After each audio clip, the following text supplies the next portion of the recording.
నమస్తే. మేడం, నిన్న కాంగ్రెస్ పార్టీ వాళ్ళు మాగంటి సునీత గారిని ఏదైతే వ్యాఖ్యలు చేశారో దాన్ని మీరు ఎలా చూస్తున్నారు? అంటే ఎలా చూడడం అంటే నిజంగా అసలు ఒక మంత్రి స్థాయిలో ఉండి ఒక ఆడబిడ్డ మీద ఇట్లాంటి చిల్లర వ్యాఖ్యలు చేయడం అనేది వారి విజ్ఞతకి వదిలేస్తున్నాము. అంటే ఇది ఇప్పుడు ఫస్ట్ టైం కాదు, గతంలో కూడా సభలో వాళ్ళు మాట్లాడుతూ సవితమ్మ గారిని ఇన్సల్ట్ చేసిండ్రు. అట్లా ఎన్నో సందర్భాలు మహిళలని కించపరుస్తూ మాట్లాడే కల్చర్ కాంగ్రెస్ పార్టీకి ఎప్పటి నుంచో ఉంది కాబట్టి అదే సంస్కృతిని పాటిస్తూ ఇప్పుడు ఎలక్షన్ టైంలో వారి భర్తను సునీత అమ్మ గారు వారి భర్తను కోల్పోయి, అది కూడా ఒక కార్యకర్తల సమావేశంలో కొద్దిగా కార్యకర్తలు అందరూ కూడా గోపీనాథ్ గారిని గుర్తు చేసుకుంటున్న క్రమంలో దాంట్లో వారు ఎమోషనల్ అయ్యి వారిని గుర్తు చేసుకుంటున్న టైంలో కూడా ఆ ఏడుపును కూడా డ్రామా అనడం, ఆర్టిఫిషియల్ అనడం, ఏడుస్తూ ఓట్లు తెచ్చుకుంటున్నారు అని అంటారు. మరి గతంలో కూడా మీ ముఖ్యమంత్రి అసెంబ్లీ టైంలో ఏడవడం జరిగింది. మీ పార్టీకి సంబంధించిన ఒక నాయకుడు ఇట్లనే ప్రచారంలో ఏడ్చిండ్రు. అదే కాకుండా మన ఏమంటారు, రాజీవ్ గాంధీ గారు చనిపోయినప్పుడు, ఇందిరాగాంధీ గారు చనిపోయినప్పుడు వారి డెడ్ బాడీని పెట్టుకొని కూడా వారు రాజకీయం చేసిండ్రు. కూడా చాలా దేశమంతటా తిప్పి ప్రధానమంత్రి అని చెప్పేసి మన ఓట్లు కూడా తీసుకున్నారు కదా. ఇట్లాంటి సంస్కృతి సాంప్రదాయం కాంగ్రెస్ పార్టీకే సాధ్యం. ఎప్పుడు కూడా మేము రాజకీయాలు ఒక వ్యక్తి చనిపోయిన దాని మీద చెయ్యము. అండ్ అందరూ సానుభూతి అంటున్నారు, ఇక్కడ ఎక్కడ సానుభూతి కనిపించట్లేదు. గోపీనాథ్ గారి మీద ప్రేమ. ఆల్మోస్ట్ ఆల్ 3 టర్మ్స్ వారు ఎమ్మెల్యేగా ఉండి జూబ్లీ హిల్స్ ప్రజలకు ఎంతో సేవ చేసిండు, ఎంతో అభివృద్ధి చేసిండ్రు కాబట్టి ప్రజలందరూ వారిని ఆదరిస్తున్నారు.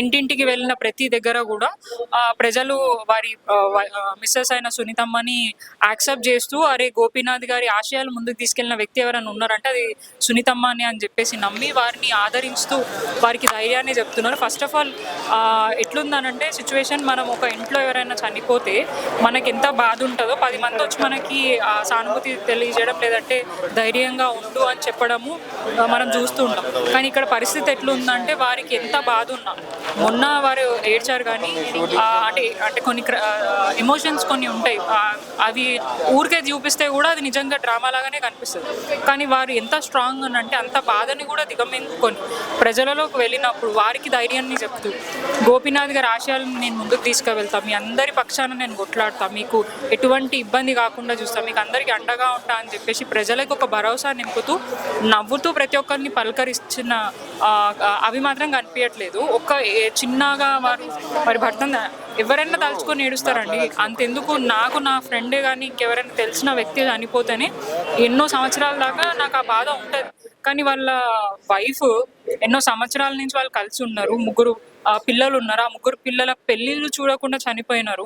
వారి ఫ్యూచర్ కూడా ఏంటిదా అనేది కూడా తెలియని పరిస్థితుల్లో పార్టీ జూబ్లీ హిల్స్ ప్రజలు అండగా ఉంటే ఇట్లాంటి చిల్లర వేషాలు వేసి, ఎందుకంటే ఫస్ట్ ఆఫ్ ఆల్ వాళ్ళకి డెవలప్మెంట్ అంటే ఎప్పుడు కూడా, ఇప్పుడే కాదు గతంలో ముఖ్యమంత్రి అయినా కూడా వాళ్ళ మంత్రులు అయినా కూడా అభివృద్ధి మేము ఇది చేసినామని గట్టిగా చెప్పుకొని పరిస్థితి లేదు కాబట్టి ఇట్లాంటి చిల్లర స్టేట్మెంట్స్ చేసి దాన్ని డైవర్ట్ చేసి ఓట్లు తీసుకోవాలన్న రాజకీయం వాళ్ళు చేస్తున్నారు తప్ప బీఆర్ఎస్ పార్టీ ఎక్కడ చేయాలి. ఇది చాలా సున్నితమైన పాయింట్ అసలు. ఎందుకంటే ఈ రాజకీయాలు అసలు ఎటువైపు తీసుకెళ్తున్నాయి అనుకోవచ్చు. ఇలాంటి పాయింట్స్ అనేది ట్రిగర్ అవుట్ చేయకూడదు. బట్ వాళ్ళు అదే పట్టుకున్నారు అంటే ఎటు వెళ్తున్నారు? ఇప్పుడు బీసీ బిడ్డకి ఇచ్చినాము, బీసీ బిడ్డకు సపోర్ట్ చేయాలని చెప్పేసి అడగడం ఎంతవరకు కరెక్ట్? అక్కడ ఓన్లీ బీసీ నాయకులే ఉన్నారా? మైనారిటీ నాయకులు ఉన్నారు, ఎస్సీ ఎస్టీ నాయకులు ఉన్నారు, జైన్స్ ఉన్నారు, పెద్ద ఓబీసీ నాయకులు అందరు ఉన్నారు. ఖచ్చితంగా బీసీ బీటెక్ ఇచ్చిన సంతోషం. మరి అదే పేరు పెట్టుకొని బీసీలకు న్యాయం చేయడానికి మేము బీసీలకి ఏంటంటారు పెద్దపీట వేస్తూ ఇవన్నీ ఇస్తున్నాం. మరి ఆ మాట తీయకుండా ఉండేది ఉండే. నువ్వు కూడా రాజకీయమే చేస్తున్నావు కదా, ఒక అంశాన్ని పట్టుకొని ఆ రాజకీయమే చేస్తున్నావు కదా. ఇక్కడ రాజకీయం చేయడానికి ఎటువంటి అంశం లేదు. ఇది వారికి ఉన్న బాధని వ్యక్తం తెలియజేస్తూ ఒక ఆడబిడ్డ ఏడుస్తున్న క్రమాన్ని నవ్వుల పాలలాగా వాళ్ళు కమెంట్ చేయడం, అక్కడ చుట్టూ ఉన్న మహిళలు కూడా దాన్ని ఏమంటారు అంటే ఏమంటారు యాక్సెప్ట్ చేయడము. అంటే వాళ్ళ ఇళ్ళలో ఎవరైనా చనిపోతే వాళ్ళు నవ్వుకుంటా తిరుగుతారేమో కానీ మనిషి ఎవరైనా కూడా, మనిషి పుట్టిన ఎవరైనా కూడా ఖచ్చితంగా కొద్దిగా ఎమోషన్స్ ఉంటాయి, బాధ అనేటివి ఉంటాయి. వాళ్ళ ఇళ్ళలో ఎవరైనా చనిపోతే వాళ్ళు నవ్వుకుంటా తిరగడము, డ్రామా అంటే వాళ్ళ ఇంట్లో ఎవరైనా చేసినా కూడా డ్రామా చేయకు అట్లాంటివి చెప్తారేమో కానీ ఆ కల్చర్ మాది కాదు. ఇప్పుడు ఫేక్ ఓటర్ లిస్ట్ స్టార్ట్ అయింది, ఆల్రెడీ చూస్తున్నాం అని చెప్పేసి ఒక న్యూస్ ప్రచారం చేస్తారు. ఎందుకంటే కాంగ్రెస్ వాళ్ళ మీద ఏదో అబండాలు వేయడం కోసం మాత్రమే మీరు ఇవన్నీ చెప్తున్నారా బీఆర్ఎస్ పార్టీ వాళ్ళు? ఎందుకంటే గవర్నమెంట్ చేతిలో ఉంటుంది కాబట్టి ఓటర్ లిస్ట్ అనేది బీఆర్ఎస్ పార్టీ మాకు అది అవసరం లేదు. ఇక్కడ క్లియర్ గా ప్రూఫ్స్ తోటి ప్రతి ఒక్క అంశం తీసుకెళ్లి మీడియా ముఖంగా ఎలక్షన్ కమిషన్కి కూడా మేము కంప్లైంట్ చేయడం జరుగుతుంది. First of all voter cards distribution program ఎవరు చేస్తారు? ఎలక్షన్ కమిషన్ డ్యూటీ అది. కానీ ఒక క్యాండిడేట్ ఎట్లా చేస్తాడు? ఒక పర్సన్ క్యాండిడేట్ కూడా కాదు, ఒక నార్మల్ కార్యకర్తలు ఆయన ఎట్లా చేస్తాడు? ఆయనకి ఏం సంబంధం దాంతో? ఎలక్షన్ కమిషన్ అప్పుడు ఏం చేస్తుంది? ఇది వారికి కనిపించలేదా? మేము కంప్లైంట్ ఇచ్చిన తర్వాతనే వాళ్ళ మీద యాక్షన్ తీసుకోవడం చేసిండ్రు. అది కూడా తూతూ మంత్రంగా ఇప్పుడు దాకా ఏం చేయలేదు. యాక్షన్ తీసుకున్నాక కూడా అంటే కేసు అయినప్పటికీ కూడా కాంగ్రెస్ పార్టీ అదే క్యాండిడేట్గా డిక్లేర్ చేయడం జరిగింది. దాని తర్వాత అసలు ఈ పర్సెంట్ ఎందుకు పర్సనల్గా ఓటర్ కార్డ్ డిస్ట్రిబ్యూట్ చేస్తున్నారని చెప్పేసి ఒక డౌట్ వస్తే ఒక్కొక్క ఓటర్ లిస్ట్ చెక్ చేస్తే ఒక్కొక్క ఇంటి మీద ఆల్మోస్ట్ 43 ఓట్లు, ఒక 20 గజాల స్థలాల 23 ఓట్లు, అండ్ అవన్నీ పక్కకు పెట్టిన సొంత క్యాండిడేట్ వాళ్ళ బ్రదర్ మీదనే 3 ఓట్లు ఉన్నాయి. అవి ఎట్లా సాధ్యమని అంటే మీరు అన్నట్టు కాంగ్రెస్ పార్టీ క్లియర్గా ఎలక్షన్ కమిషన్ కాంగ్రెస్ చేతిలో ఉంది కాబట్టి బూత్ లెవెల్ ఆఫీసర్స్ అందరూ కూడా ఈ కాంగ్రెస్ పార్టీకి సంబంధించిన నాయకులు ఏది చెప్తే అది ఫేక్ ఓట్స్ క్రియేట్ చేసి వాటితోని వాళ్ళు ఓట్లు వేసుకొని గెలవాలన్న ప్రయత్నం చేస్తారు. ఎట్లాగో వారికి తెలుసు చేసిన అభివృద్ధి ఏం లేదు, చెప్పుకొని ఓట్లు అడిగే పరిస్థితి లేదు. 2 years నుంచి వాళ్ళు ఏమేం చేస్తున్నారు అనేది ప్రజలందరూ గమనించినారు. ఎక్కడ డిస్టిక్లలో అపోహ పడ్డారు కానీ హైదరాబాద్ ప్రాంతంలో ఎక్కడ కూడా ప్రజలు కాంగ్రెస్కి అవకాశం ఇవ్వలేదు. ఇప్పుడు కూడా ఏమంటారు సీటు చేజారితే డెఫినెట్గా వాళ్ళకి మళ్ళీ ఫ్యూచర్ ఉండదు. వచ్చే ఈ 2 ఏళ్ళు కూడా మనకు చాలా ఇబ్బంది.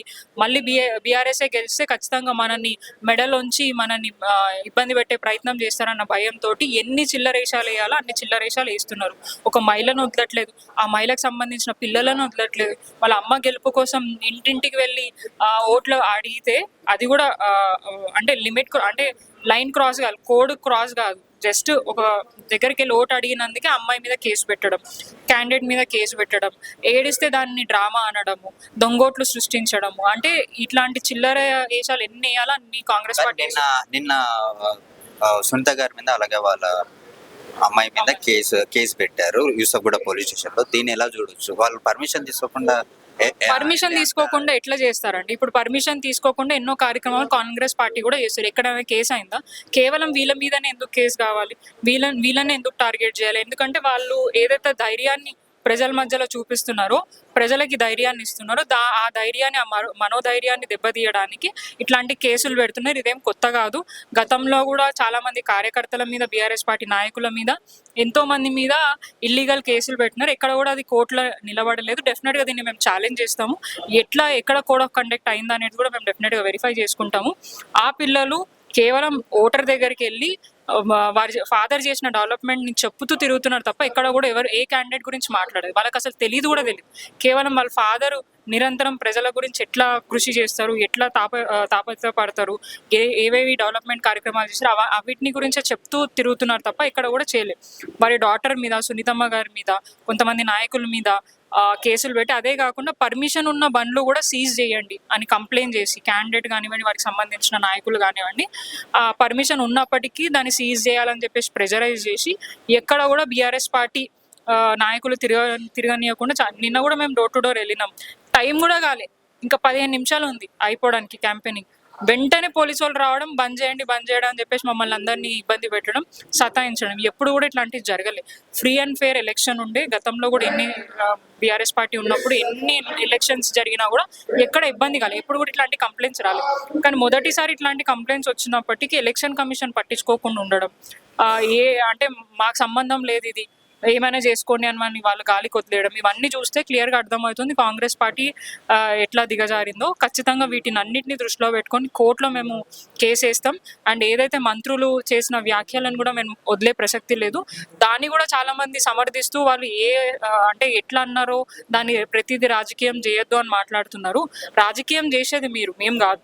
మేము నిజాయితీగా, నీతిగా పోయి బీఆర్ఎస్ ఏం చేసింది, గోపీనాథ్ గారు ఏం అభివృద్ధి చేశారని మాట్లాడుతూ, ప్లస్ మీరు ఇస్తా అన్న మీరు ఇంకా ఇవ్వలేదు, ఎప్పుడు ఇస్తారని మాత్రమే మేము మాట్లాడుతున్నాం. మా లైన్ క్రాస్ అయ్యి మేము మాట్లాడట్లేదు. కానీ మీరు ఏదైతే చేస్తున్నారో దానికి ఖచ్చితంగా చర్యలు మేము తీసుకుంటాం. ఉమెన్ కమిషన్ కూడా పార్టీ ఆదేశాలతోని ఉమెన్ కమిషన్ కూడా ఈ మంత్రుల మీద కంప్లైంట్ ఇస్తాం. Thank you.